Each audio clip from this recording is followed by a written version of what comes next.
Hey everybody, Vitelle Webb here, and I want to tell you about my upcoming production, The Face of Homeless. I wrote and directed this show for the first time in 2013, and the world premiere was amazing. So many people came out to support. We did 2 shows at that time, back to back. This year, 2015, we are doing 4 shows. That's right, you have 4 chances to see The Face of Homeless, and we are bringing it to downtown Atlanta. All right, so you guys can come on down September 5th and 6th. The show times are at 4 p.m. and 7 p.m. on both days. That's a Saturday and a Sunday, so you don't have to work, so you need to come on. And if you do have to work, you need to ask for the day off because you've got to be at this show. This may be our last time doing this show in Atlanta because we've been requested to come to Chicago, Ohio, Kentucky, New York. This show is about to go global, so get in while you can, Atlanta, and take advantage of the opportunity. You can get tickets online at face@balzer.eventbrite.com. The show will be held at the Balzer Theater right next to the Rialto in downtown Atlanta on September 5th and 6th. My character, I am actually acting in the show as well, wrote, directed, and starring in The Face of Homeless. And my character's name is Violet. I actually named it with a V because the character actually represents me, Vitelle. This character tells my true life story, which means I am going to have to reenact my real life story on stage for all to see. Yes, this is true. The show also incorporates other different stories that I've heard along the way while working with the homeless. This show is just a voice for those who can't speak up, and it's bringing awareness to a widely ignored problem. So you've got to come out and support. I'm going to be inviting all the cast members to make videos as well so they can tell you more about their characters. And I just hope that you enjoy us, get to know our characters leading up to the show. Follow us on Facebook, facebook.com/faceofhomeless. You can see videos, pictures from behind the scenes during rehearsals, everything leading up to the show. We just want you guys to be involved, so by the time you actually come to the show, you feel like you already know the characters. You're just going to love it. So come on out. Once again, I'm telling my real life story. Yes, I was homeless. Yes, me. And that is the point of The Face of Homeless, because you don't know who is homeless. It may be somebody sitting right next to you. Maybe someone who works with you or goes to school with you that could be homeless. I was homeless. I was at Get Connected with you guys. I was at every social networking event that you can think of. And yes, I was homeless at the time, living in the car with my husband at the time and 2 kids. So you just never know what somebody's story is and what they're going through. And I just invite everyone to just open your hearts and your minds and come out and support this great cause. Proceeds go to benefit the Feed the Homeless Tour, which is my nonprofit organization that many of you know about. And if you don't, you can follow that on Facebook too. Facebook.com/thehomelesstour, TOUR, because we are a tour and we're going worldwide. We're coming near you. Check us out. All right, guys. So, do you want me to begin, or do you want to wait till one of them joins us? Let's see. Yeah, what's going on with you? Maybe she's having some technical difficulties. We can start. Anybody wants to join us can join us on that seat. Who's on the cast of Vitelle's show? Can y'all hear me? We can hear you clearly. Now, if you have headphones, that'd be best in case there's echo from us, so there's no feedback. Here. Headphones. He's like, ooh. Hold on. The challenges. I got millions of dollars of equipment here, all relying on headphones. Sorry. No, I see people liking and stuff. How are they doing that? So they basically smack your face if they're using the phone. I'm sorry. That's so Why is that so funny? It's past my bedtime. Why are you laughing? Why is that so funny? Basically, just smack your face. Okay, so I'm on a computer. See, I told you. I should think I'm kidding. And so basically, you just okay. You smack so the like the tap part thing, if they're on the phone, that There you go. Exactly. So just to kind of know, a lot of people are new, and you've never really truly been in here. And Wardell, I don't think he's been in here. So this is Blab. Blab is a beautiful platform that allows people to be interviewed and also participate in the interview. So if people like what you're saying, they will give you props, which is what those hands represent, right? And so you get interactive participation. Thank you. And I like it. if you want to get out, there's a little X. I don't know, on my side or your side. And then if they want to follow you, they can actually click on your name that's either above or below you, depending on whether they're on mobile or, hey, Gail's coming in. Yeah, she says she's having internet issues over there. Okay. There she goes. And then they'll see your Twitter name and they'll be able to follow you and stuff like that. So it's really Awesome. like for people like you guys, it's like you don't have to do anything. You just show up and be wonderful and let tell you us do all the work. amazing information about what you're doing. So, all right, cool. I always have to tell myself. So, ladies and gentlemen, those who may not know me, my name is Carlos Phoenix. I have a website called The Lounge Network, and this is our first real heavy duty blab. And I appreciate you coming. And if you can share it, please tell Little Bird, which I think is on that side, so that people can know that we're on this show. Ladies and gentlemen, thank you so much for coming. This is Carlos Phoenix with the Lounge Network, and the show is the Artist Alley, and the Artist Alley is a show where I introduce film directors and musicians and artists who are been doing this for some time and have a bit of experience to share. So what we want to do today, I'm going to introduce you to my special guest, Vitelle Webb. Hi. Hello, how are you? And we're going to go into her background and see what you can learn from her and from experiences, and we're going to find out a lot about the production she's doing right now. So, hi, welcome to my show. Thank you. Thank you for having me on here. I'm sorry, I'm fascinated with all the retweets and stuff going on over here. So I'm like, okay, I'm trying to make sure I follow everybody. Cool. Thank you, guys. And then we also have a guest below my we're losing. Wow, I haven't seen this many technical difficulties before. Well, when he comes back online, feel free to introduce him, because unfortunately I didn't get a lot of information on him. Okay, I will definitely do that. Well, my name is Vitelle Webb, and I'm the director, writer, and the star of the Face of Homeless, my stage production. I'll show you guys so you get a visual to what I'm talking about. This is my show, The Face of Homeless there. These are all of our wonderful cast members. As you can see, we have two other ones on. Well, one on right now. We have Wardell Richardson here, who plays my husband in the show. Very cool. And Gail is trying to get on. She actually plays one of the comic reliefs in the show. So she has a couple of characters that she plays, and hopefully she can get on here and tell you more about it herself. But yeah, so the show is coming up September 5th and 6th in Atlanta, Georgia. It's going to be at the Balzer Theater. That's right next to the Rialto on Lucky Street. And you can get your tickets online at face@balzer.eventbrite.com. I'll type that over in the thing because I can do that on this site. I can't do that on Periscope.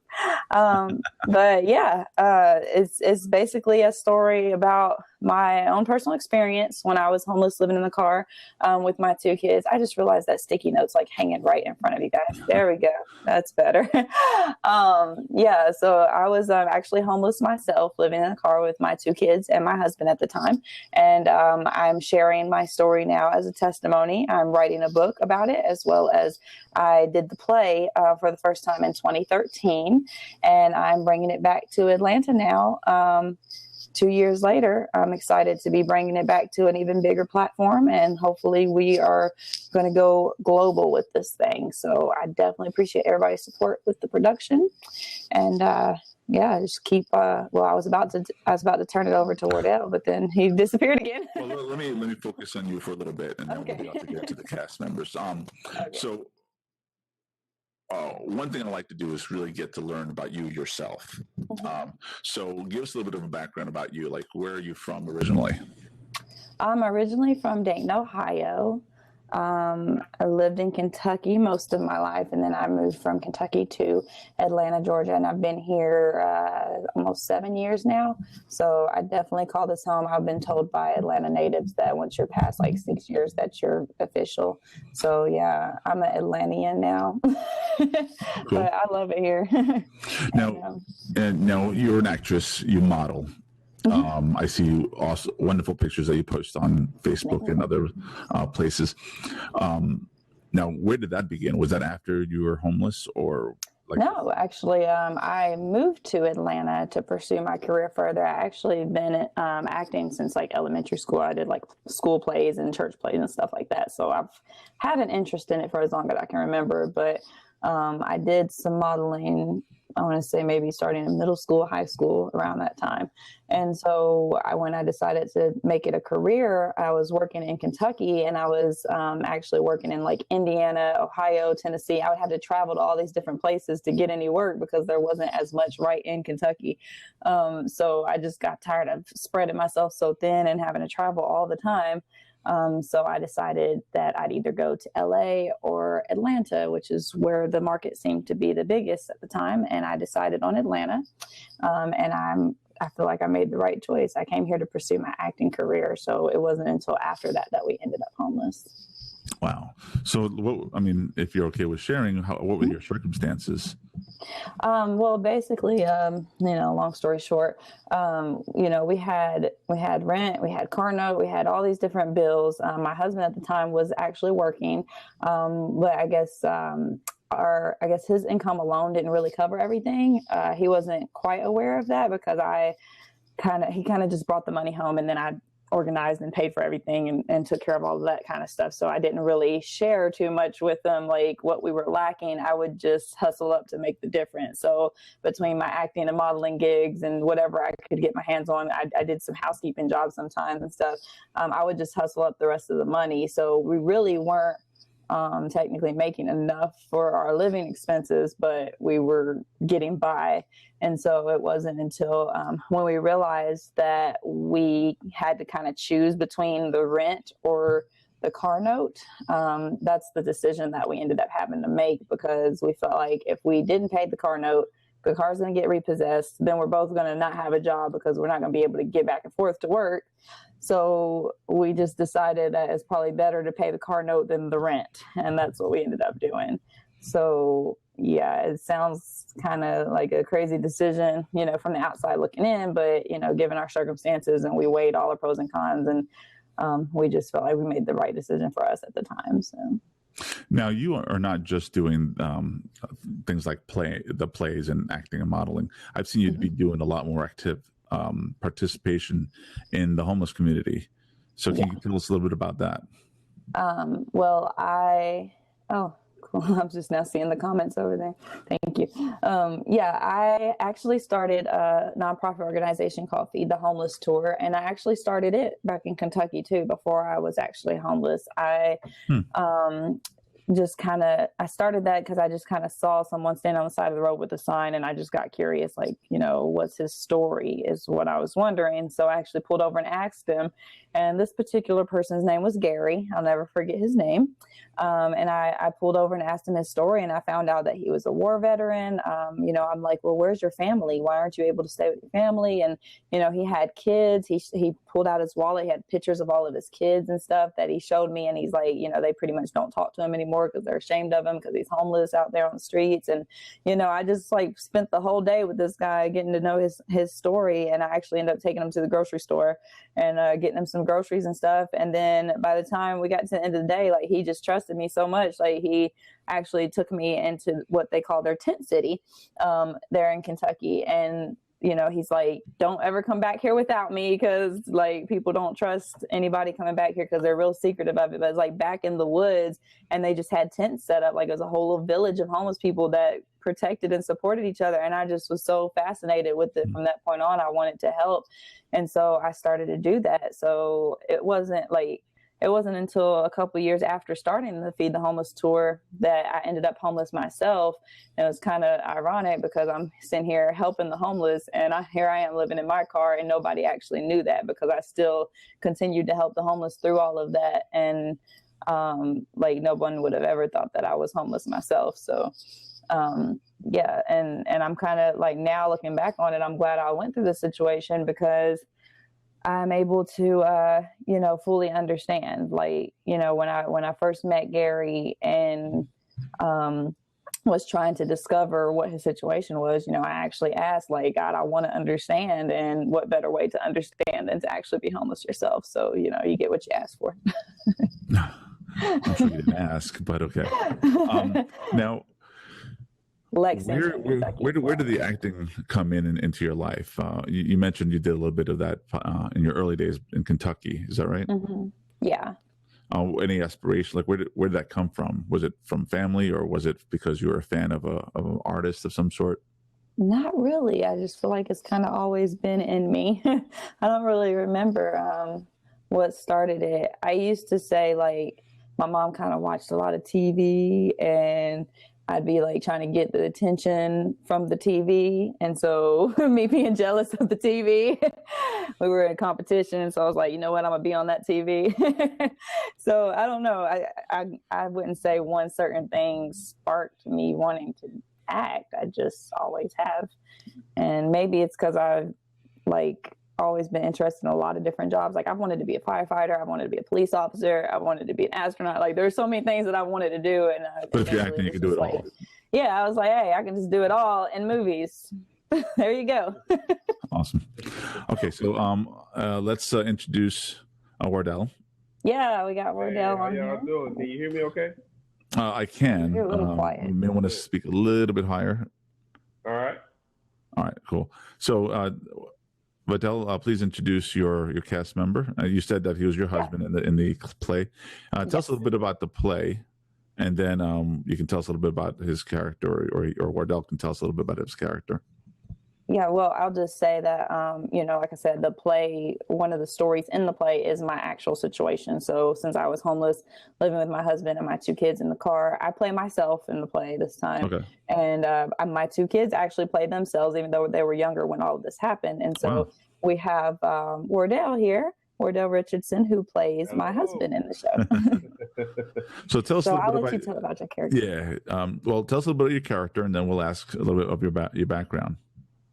Basically, I play Nicholas, the husband of Violet, played by Vitelle, and I'm that loving husband that supports her and stuff, but I kind of stand my ground as well too, because she kind of wants to. She has this fantasy, this dream world of her life and what she wants for it, and she does that. She gets it by all means necessary. And I'm like, look, we need to slow your roll a little bit. I see your dreams, but the reality is we don't have that. You know what I mean? But I am a loving husband in the play, and I support her, and she supports me, and we take care of our two kids. And we're just going through a tough time, and hopes to get through it. Mm. Now, when you got the script and you read this, and there's a reality of, she actually lived this. Mm-hmm. Do you okay? For me, if I read the script, I'd go home and be like, why or how? Did anything like that occur in your head? Let me tell you a true story. I've known Vitelle for some years now, and I would meet her. I would run into her at an event called Get Connected here in Atlanta, which is for actors and stuff. That's how I met her. Okay. And I met her there and did not know that when I was meeting her, she was homeless. I had no clue. And so when I was talking to her on the phone one day, and she was going through trying to pick, I guess she was auditioning for someone to be her husband or something like that. And I happened to be talking to her on the phone that day, and she knew that I was an actor. So we were just talking and stuff. She said, wait a minute. Why am I going through all these people when you sitting right here? For real. Like, why ain't you my husband? So I said, look, because I'm an actor. I'm a CFO for 480 Films. I have a film company, and we do films consistently. And I told her at the time, I said, look, I don't know if I can do this project and commit the time to it, because you have to have rehearsals and all that kind of stuff. But when I saw the script, she sent me the script, and I looked at it. I'm like, there's no way I can turn this script down. I got to figure it out. And I made it a point to be a part of the play. I think it's the most deep and passionate play I've ever read. and I would be crazy not to be a part of it. And to know that it was based off of her life, I was like, okay, I'll do this. It's no problem. Yeah, when I met Vitelle, and you guys can hear me okay, right? Mm-hmm. Okay, so when I met her, I was at Get Connected, and she was doing a promotion for the tour that she was doing for the homeless. And, yeah, Get Connected. Loud, I guess. Oh, my microphone? Yeah, it's kind of sketchy. Yeah. Sorry. What about now? Yeah, that's better. Okay. When I met her, she's promoting this tour, and the Get Connected events that happen every day. The Get Connected event every month is all about entertainment and independence, trying to get the word out and get together and collaborate and so on.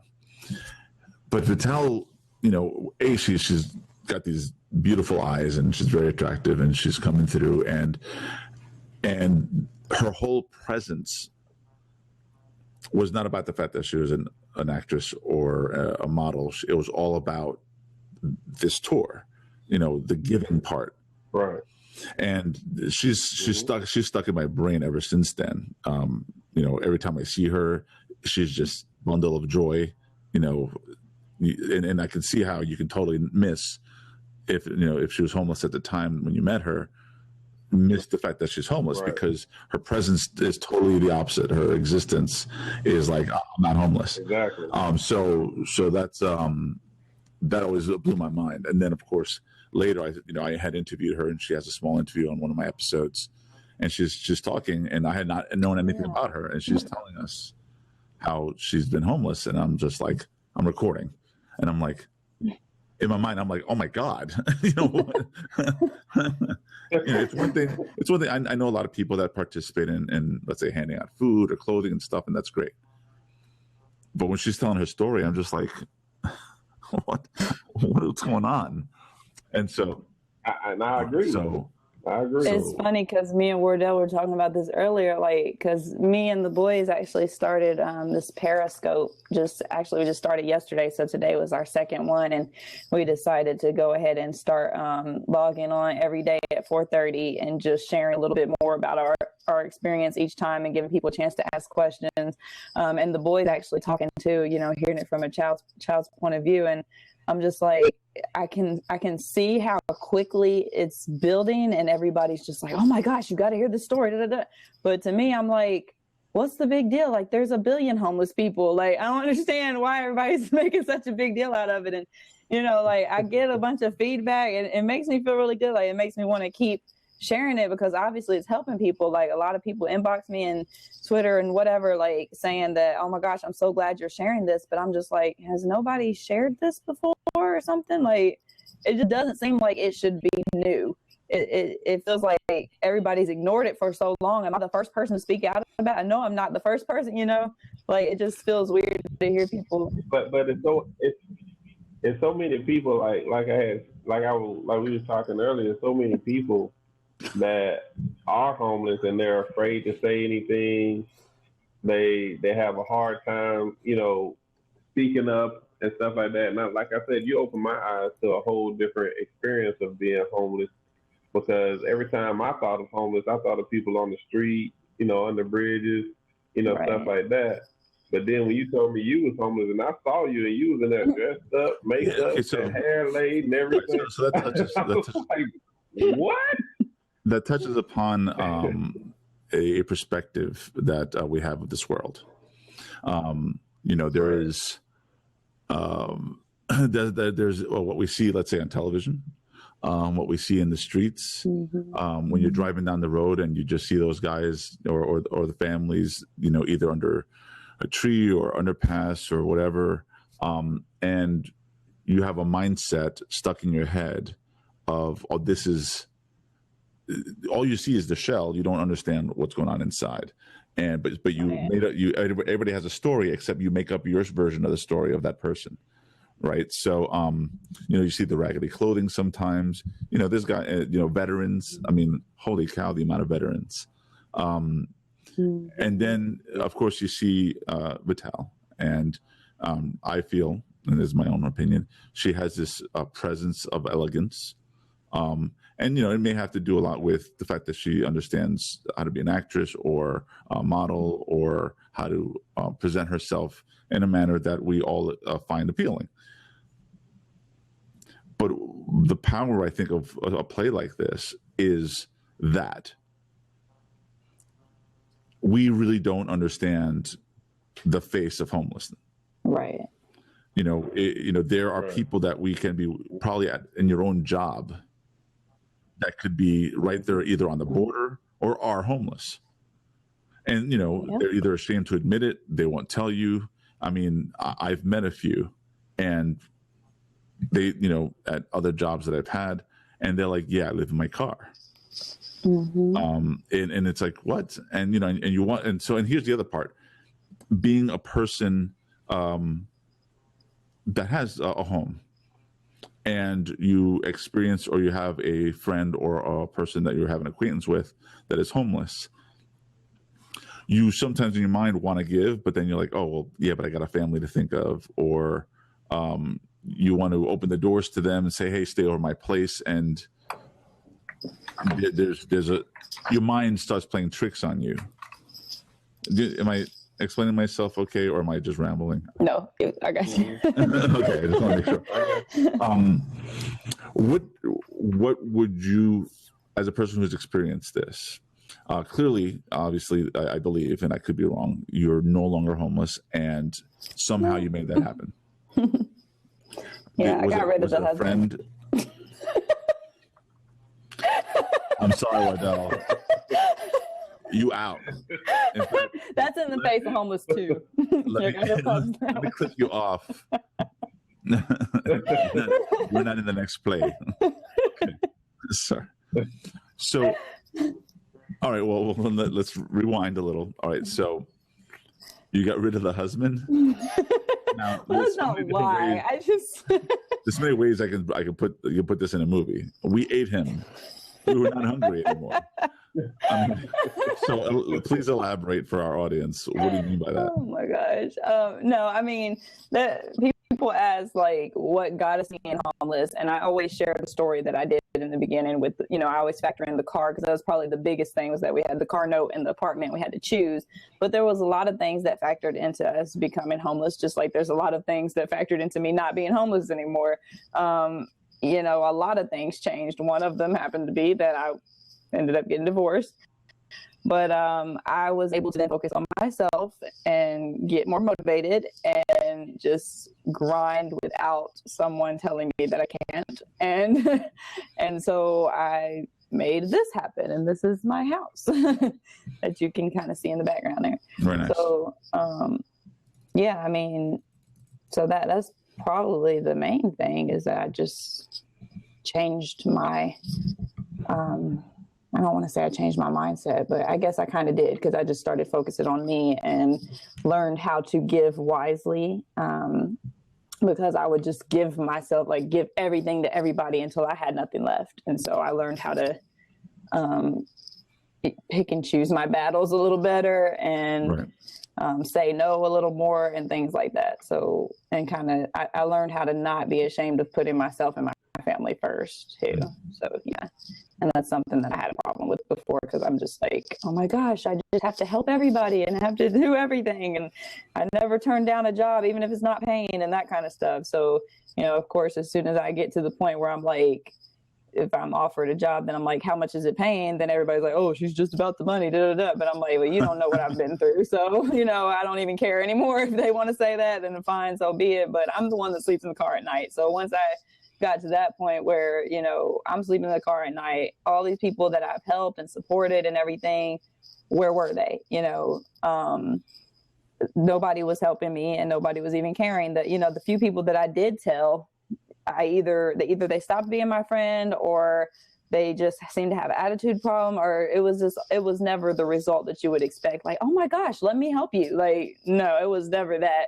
So I just stopped telling people, and I just was like, you know what, I'm just going to focus on me and not worry about everybody else. So that's what everybody else seems to be doing.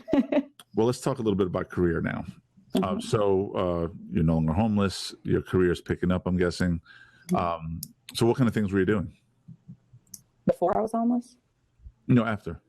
Oh, okay. So like now, well, you know what? I don't even know. Well, I have one sitting here in front of me. I actually got a role on Flags on the Field.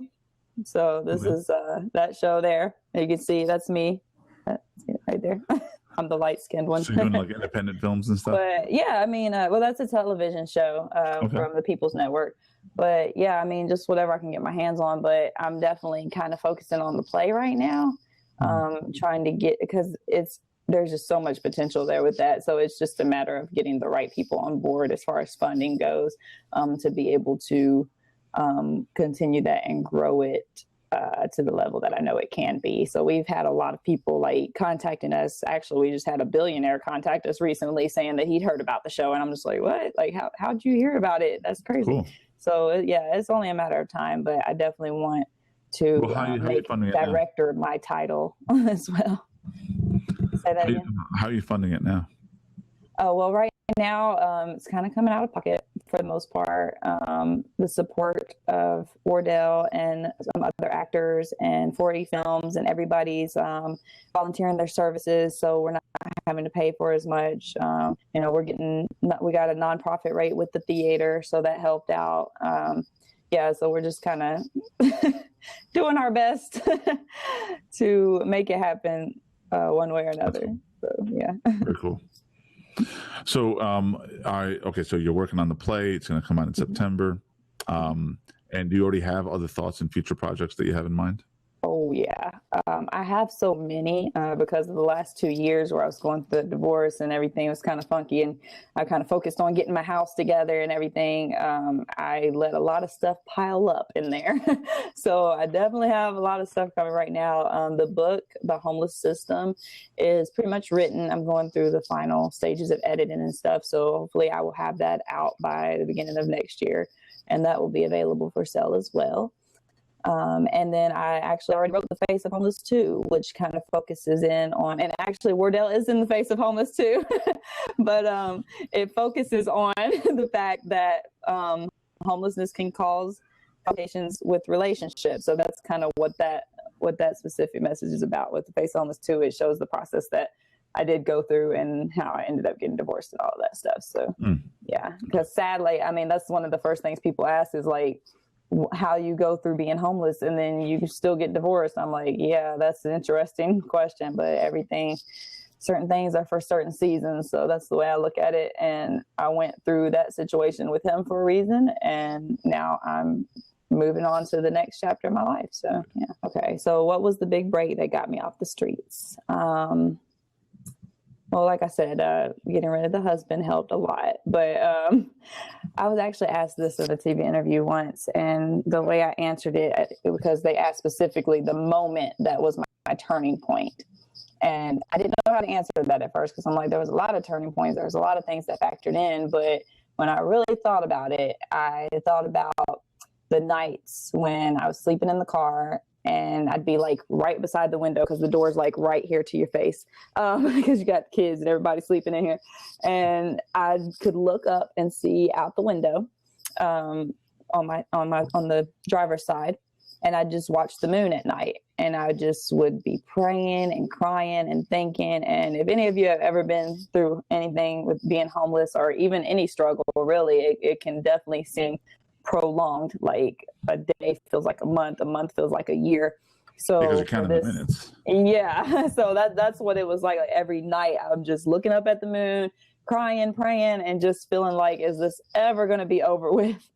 And so those are probably my most life-changing moments, because it was every night that I was able to reflect. It was every night that I was able to look at my day and say, hey, I was at Get Connected today. I was at all these different events, and none of these people even thought twice that I might need something. Like none of them would have, like just thinking about all the people that I'd helped and how I really didn't feel like anybody was there for me at the time. Like it just, like every night reflected on all of that stuff was life-changing. And every night was a turning point that I'm going to wake up tomorrow and I'm going to try again. to make this happen. Like, I'm going to make something happen tomorrow. And then if I made it to the night and I still wasn't housed, then I just started all over again and tried again the next day. So I definitely was able to kind of reflect and rejuvenate every single night. And those were my big breaks every night. So, all right. So I understand what you're saying. That nobody thought to ask. Have you thought about asking? Like when it comes to other people? Yeah. In other words, okay. So you know your situation, and I know in your mind you probably don't want to impose on people's lives and say, "Hey, you know, I need a bed." Right. I mean, did that ever cross your mind, or did you feel you ever knew somebody deep enough? A couple of times I did get to the point where I felt like I could confide in someone, but it was always the same reaction. Like, it's kind of disappointing when you get to the point where you feel like, okay, this is someone I can call my friend. I can talk to them about this. And then you start to mention it and they're just like, oh, well, you know, I got that thing, you know, like that response is just like, you know what, screw this. I'm never doing this again. So you learn to avoid that circumstance. It's almost like a guy asking not a girl. More and more often. Yeah, well, I don't know. Like we had a couple of times. we had a couple of times where somebody had offered us to stay with them, and actually one particular instance, I'm not going to say any names because I don't like to bash people, but she knows who she is. I had a friend that offered for us to stay with them. You know, it was her and her husband, and she's like, you know, we got the spare room, you guys can stay there. And like, of course, me trying to be a good wife, I would consult with my husband about it. Like, hey, this is what my friend said we can do. And he wouldn't do it. Like each time he was like, I guess pride, you know, and he was like, no, we're not about to stay with somebody else. So every time he would say no, I'd be like, nah, he'd rather not, or I'd make an excuse. I would make an excuse because I wouldn't want to put it on him to say, you know, he don't want us to. So I would make an excuse and be like, well, you know, it's really inconvenient because it's really far away from his job and we got to get him to work at 5 a.m. and all that different stuff. So it would be more convenient for us to just sleep in the car outside of his job or whatever. Like I would make some type of excuse like that in order for them not to be mad at him. Like he's not letting y'all stay with us or whatever. But like I lost a friend like that because this particular lady, like she was like, well, you're just choosing to be homeless. Like you just want to be homeless. And I'm just like, you have no freaking idea. Like, so she still hasn't talked to me since. But you know, if she watched the play, then maybe she know what she's talking about. But yeah, like it just stuff like that will happen, and you just learn that people are going to respond the same. Even when you think they're not, or even when they think they're not. And that's just what people do. Like, it's an inconvenience for them. Like, I got a whole family, you know, it would be different if it was just me and the kids probably, which it would be different in a lot of instances because a lot of shelters would only help us if it was just me and the kids. I had to lie in some instances when I really needed some help and be like, yeah, I'm a single parent, because they won't help you unless you were a single parent. So, right. Yeah, like there was really not much help at all for a fully intact family out there. So yeah, it was. Now we were supposed to have another guest. I guess a woman. I'm sorry, I didn't. Talk about Gail. Yes. Gail. Yeah, I don't know what. So what character is she playing? She plays two different characters. Let me see. I was trying to see if she responded to me. No, she hasn't gotten back to me. Her phone probably died. But yeah, this is I'll show you her. This is Gail right here. There's Gail. Hey, Gail. So and that's Josh right beside her. They both play the funny characters in the show. And they play two different characters. Gail plays one character named Tamika, who I had originally played Tamika in the first show when I did it in 2013, because at that time I was just focusing on the directing part, and I actually had someone else playing the role that represents me. So I played a small little cameo of Tamika, and so that's who Gail plays this time. So it's a comic relief because the play deals with so many serious issues and it's so intense, and you're definitely going to be kind of on the edge. You see like can't breathe, and like there's action, there's everything going on. So I definitely have some little comic reliefs in there. And so she plays that character of Tamika, who is a personal assistant to Mark, who is a big CEO of a big company, and he's one of those people who thinks that homelessness can't happen to him. So that's who she is. And then she also doubles as the role of a holy roller. I call them the holy rollers. So she's, one of those judgmental, come to your neighborhood, we need to cleanse this house because y'all full of sin up in here, people. So yeah, it's definitely a nice little laugh in between all the seriousness of the play. Like, you're definitely going to feel a little schizophrenic when you see this show, because you'll be crying and then you're going to start laughing and you're going to cry again. And yeah, it's crazy. Cool. Wardell. Yeah. My friend. Are you having Wi-Fi issues? Yeah. I don't know what's going on over here. It just went out. Because you be hating on my Wi-Fi. That's why. So where you from, Wardell? What's your background? Where you come from? Where I'm from? Yeah. I'm from here in Atlanta. Born and raised. What else you want to know? That's about it. Well, okay, so thank you. Goodbye. No, I'm kidding. No, I mean, when did you start acting? I started acting about 13 years ago. I did the theater circuit for a long time. For about 4 years, all I did was do theater. And then I stepped foot into film, and that was it for me. Now I'm CFO of 480 Films. We shoot, produce, and direct our own movies. Nice. Very good. So how many years have you been doing that? So I heard that you had like this afro. And it wasn't really an afro. I told him he's lucky I said, you're lucky I don't have your business card next to me. So I showed them your business card. She said you had hair.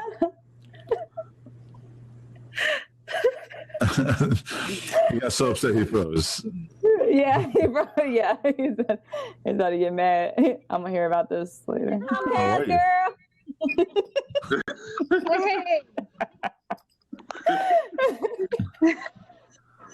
They have now, the internet issues. Gail, Gail, I know you're having a hard time.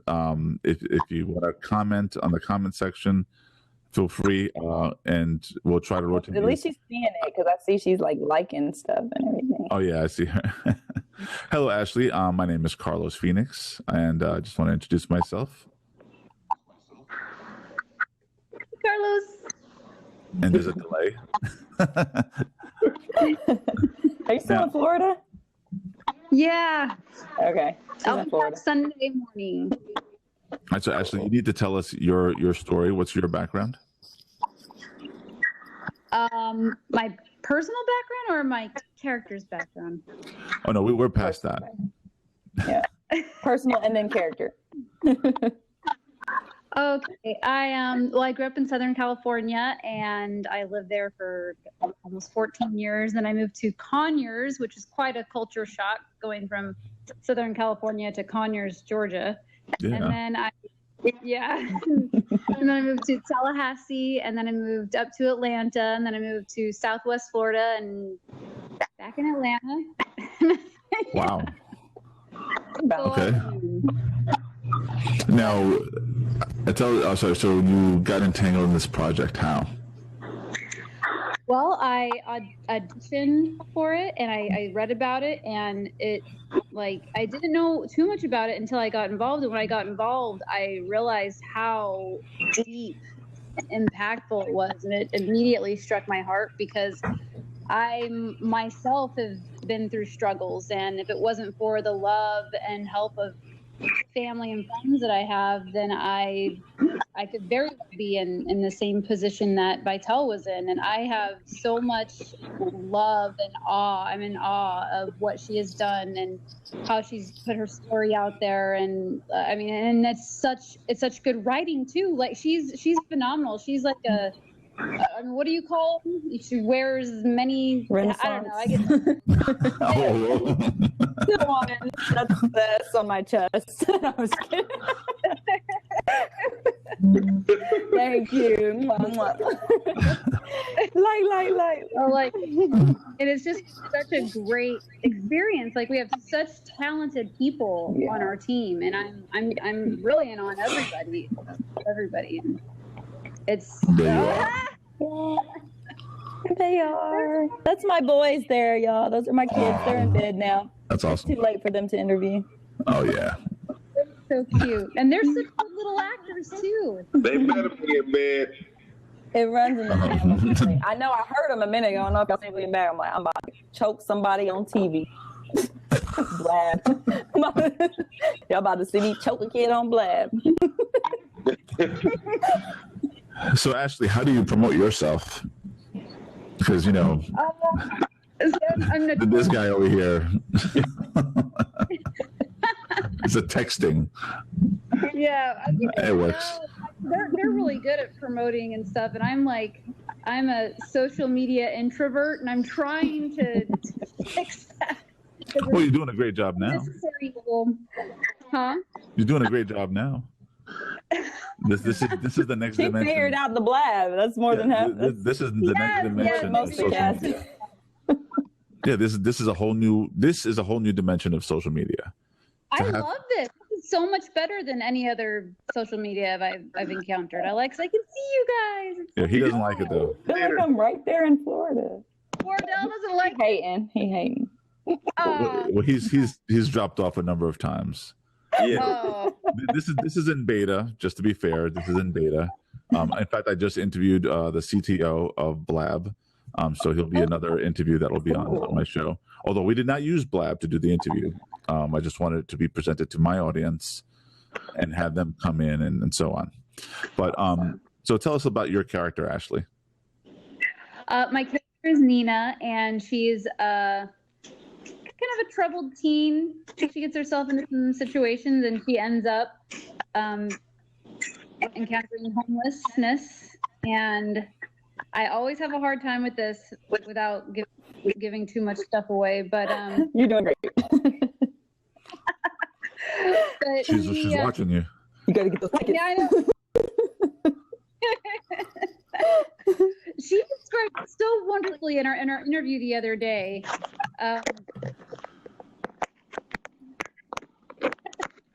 I feel like everything that I say is giving things away. No, you're fine. You're fine. And then I kill a guy. Oh no, we're supposed to do that. Crap! I wasn't supposed to. She's kind of young and doesn't really know where to turn, and represents the younger people who really don't have a place to go, and they don't know where to turn to, and find out how she gets, if she gets help. Got it. Okay. September 5th and 6th. There you go. Way to smooth it over.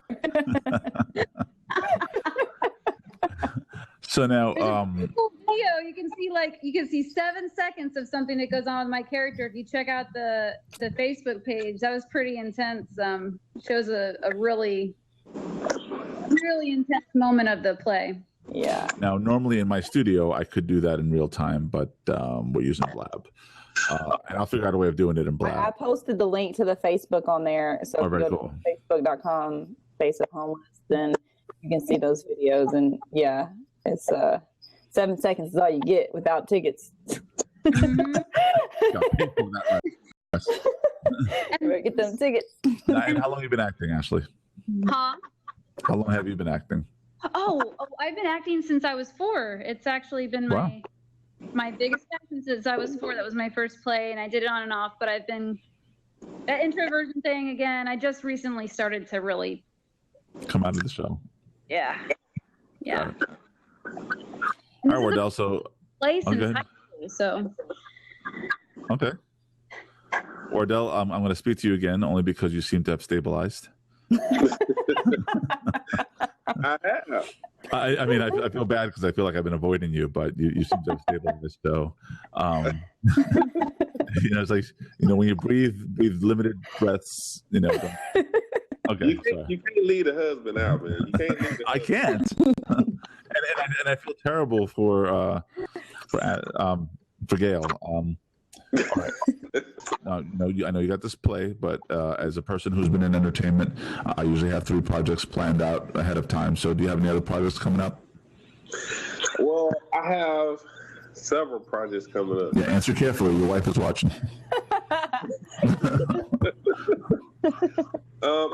I have 2 premieres coming up. I just finished doing a horror film called GPS, and I finished a movie a little over almost 2 years ago called Addiction by Subtraction, and both of those are getting ready to premiere at the end of October. I'm trying to convince both of them not to premiere it on the same day, but we'll see what happens. That'd be weird. And then my Is my mic weird? Huh? Is my mic weird? I think it's fine.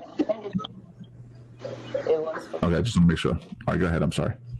And then my film company, we're getting ready to do a couple of projects because we just finished doing a year run of straight movies back to back. So now we're on a little break, and then we're going to kick back up a project called The Fourth Quarter, which is a TV series, football TV series. And then we're going to shoot another movie project. And we just finished a project called Greed, which is an action film. Cool. So we got a lot of things going on. We're getting ready to do some traveling too. We got to go out to LA to do some things. So there's some big things happening. All right. I'm going to try something. I hope I don't lose you guys. I'm going to try and switch my mic. Can you hear me? Yeah, I hear you. Is it clear? Yeah. I'm getting people telling me that it sounds very loud or overwhelming. It was worse a minute Yes. ago. It doesn't sound that bad now. Okay. Well, I just increased the gain, so I'm hoping that's cleaning it up a little bit. All right. I'm sorry. Go right ahead. So, okay, so you got these 2 premieres. Yeah, I got 2 premieres coming up. We got a TV series that we're getting ready to do coming up.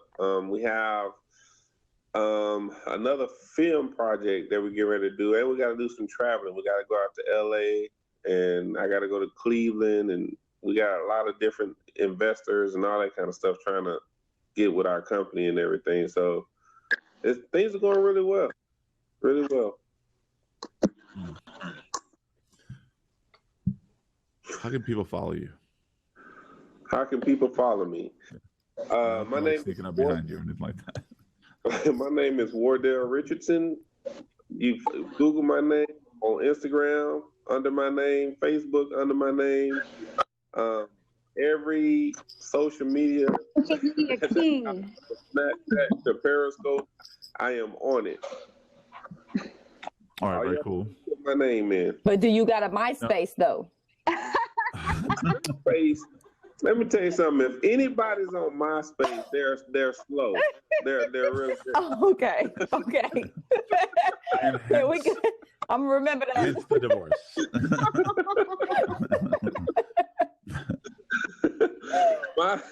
I didn't mean to cause a breakup here. You know. You're fired. Well, listen, honey, we're getting divorced anyway. So what chances do I have anyway? Dude, I might as well go and get it all out. you take half. Whatever.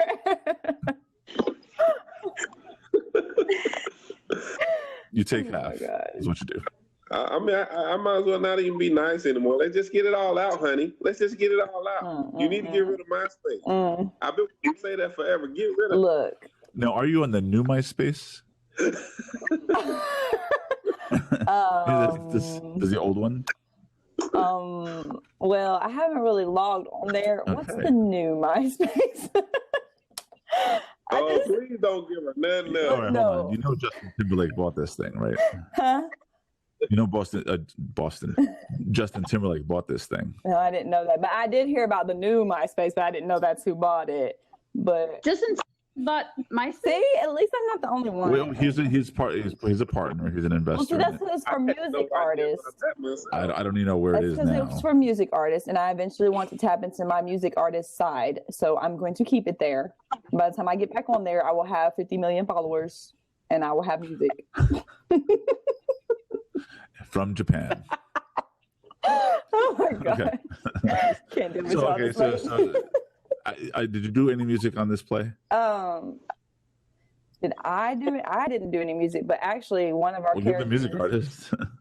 No, yeah, no, I didn't for this one because I can't sing and cry at the same time. It's ugly. Y'all don't want to see that. But yeah, I cry a lot in this play. But one of our characters, actually, Tyra. Let me see if I can show you her. That's Tyra right there. Tyra actually wrote a song for this show. And we've been talking about doing a soundtrack. So because we do use music in the show as other people's music, so we want to make our own soundtrack, and it's going to start with the song that she actually wrote and sings in the play, and then I'm gonna be on that as well. But I'll be doing it like in the studio, not crying, and then I'll be able to not sing in the play because I'm gonna be crying. That's not cute. Okay, so now you started Periscope. What got you into Periscope? Him. Oh, really? You got into Periscope? Man, And now he regrets it. I'm the text messenger, That was the worst thing ever in life to do. Listen. I told her, I said, listen, you need to get on this new app called Periscope. She said, what is that? I got enough apps, blah, blah, blah, blah, blah. She just started people rambling. And I said, listen, you can talk to people, chat with people all over the world. They can watch you, follow you. Periscope blowing up too. Look at all them scopers. It has not gotten off. They're on the wrong platform. They should be up here. I know. I'm like, what are y'all doing broadcasting while my show is on Blab? Get off. Oh, okay. Oh, those are broadcasters. Yeah, those who broadcast, they don't stop. What's the name? Lila. Yeah, so I think it's the best thing that ever happened because, I like to get on stuff when it's new. I like to get on. Oh, this is new. New businesses and new things, so I can on the take it iPhone. over. It's about a week old. Yeah, I like to do. Periscope hashtag Vitelle's drug. I need a hashtag for Periscope because I'm gonna take it over. So I've been on there 3 days and I've gotten more than 100 followers every day, and I've only scoped once a day. I want to try to do it more often, but I feel like no one really cares. So why am I getting on here? That's because she get on there with them green eyes and stuff, smiling. No. This is a Periscope. See, that's why I don't get on there that much because that's what it feels like to me. I'm like, who wants to listen to me talk? Everybody gets on there, they're like, good morning, I just woke up. I'm like, oh no, I cannot be showing this when I just woke up. And everybody just hitting the heart, all you see is heart. I'm like, what's a hard day sitting there? Whatever. It's funny when people are experimenting with this technology and they act so, I don't know what this means, but keep giving it to me. Yeah, this right here, this Blab thing was new. I was sitting here I told Vitelle, I said, so what I got to do? She said, you don't listen, do you? She's the guru. You need to download the app. I said, I got to download another app? Well, we download important apps right now. Okay, these are important apps. I deleted my Sims so I could get Periscope, and I love the Sims. Yeah, girl, the Sims. See, that's what I'm talking about, Wardy. I try to tell you about the Sims. You don't listen. Man, I never knew what Sims was. My Sims. Okay, come on, Wardell. Man. Don't nobody play Sims. You know what the Sims are? Oh my God! Nobody plays Sims. Nobody plays Sims. Sims, they my people. I take care of them, and they need me right now. I had to delete them off my phone. They need me to survive. She just killed the whole society. Hold on, Wardell. You never played Sims? No. Come on, they were on the Xbox. Played Sims. They were like Nintendo. I have a life. Wow. No, he did. The Sims is the most popular video game in the world. You see that? Thank you, Einstein. See, Einstein, no. I'm just going to talk about one time. Einstein. Uh-oh. They're like, who's... It sounds better than doing it with the R. Wardell, you got to be careful because here, they can actually come right next to you. It's not no Periscope. It's I can say whatever the hell I want, and nobody's gonna say me no lip. I'll just ignore their text. No, this is the real deal. They'll come on here and be in your face. So you know, You can get more people on? well, 4 is the limit. At a time. But you know, like let's say you decide to go, or you have to go to the bathroom or something like that. I can have somebody else come on board. That's cool. Oh. So the idea is that we can do these interviews, and then we let the audience come in and participate and ask questions and so on. That's so cool. Yeah, That's awesome. we should use it more often. Yeah, I'm definitely going to be on this more often. Oh yeah, I'll be like, well, she's got 5,000 likes, and I still got my 200. No, because I'll be like, follow the Because all she has to do is. No. I need a green screen like yours, and then Hi. I'll be like, I need a green screen back here. Well, in my show, in my regular show, the green screen is on, and I'll have my logo and whatever. Cool. Here, I haven't done that just because I'm still testing all this. That's awesome. What are the little praise hands? So this is a Christian blab, so people are like blessing you. No, I'm kidding.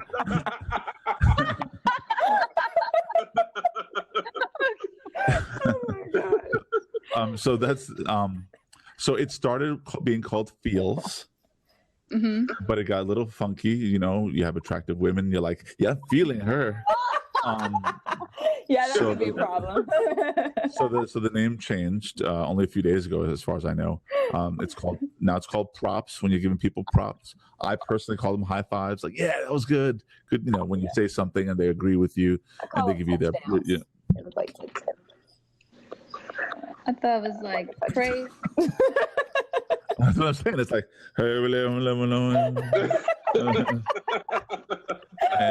and so when people want to pray for you, they're just like, oh my. Sorry. Oh goodness. I'll do this on another show. I love it. And so now, normally in the beginning of the show, I'm serious and I ask the questions or whatever. But at this point in time, is where we get to lay back and chill out and have good conversations. So now normally you'd have like 50,000. You're doing this play and you have these actors. What do you have to say about your actors? Well, I just really appreciate all of my actors and their dedication to the show. I'm mad at some of them for not getting on the show tonight and not responding and saying, hey, I can't make it. But, we'll discuss that with them later. She's here.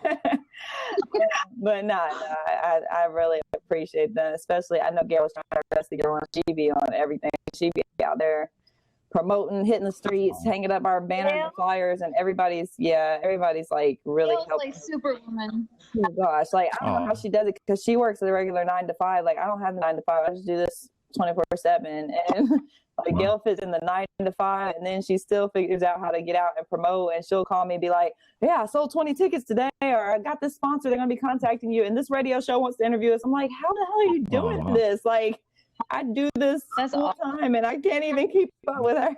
Gail. So yeah, she's. You could have been telling us all this. Yeah. So any director want to work with her? She's not in the room right now. She's gonna be committed. But yeah, I have a very committed cast, and they're like, everybody's volunteering their time. Some of them have been with us since we did it in 2013. Becky and Tyra are 2 of them that have been with us since then. And actually we did it in 2014 in Jonesboro, and Alan Kasher was with us then. So yeah, we've got a few new people. Ashley and Wardell are both new, but a few other people have been here since the beginning. So yeah. We got a question saying, how long have you been doing the writing? How long have I been writing? Technically since I was like a little kid, because I still have journals from when I was writing when I was younger.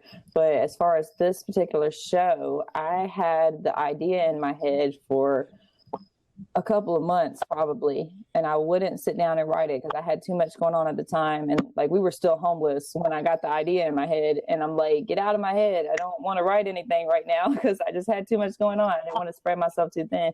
But when I finally decided to go ahead and sit down and write it, then it took me 3 days and I had wrote the whole show. And yeah. No, I know the focus right now is the homelessness. I'm sorry, you going to say something, Wardell? Go ahead. No. future productions, I guess films and other plays and stuff. Mm-hmm. What kind of things do you want to tap into? What kind of things do you want to write about?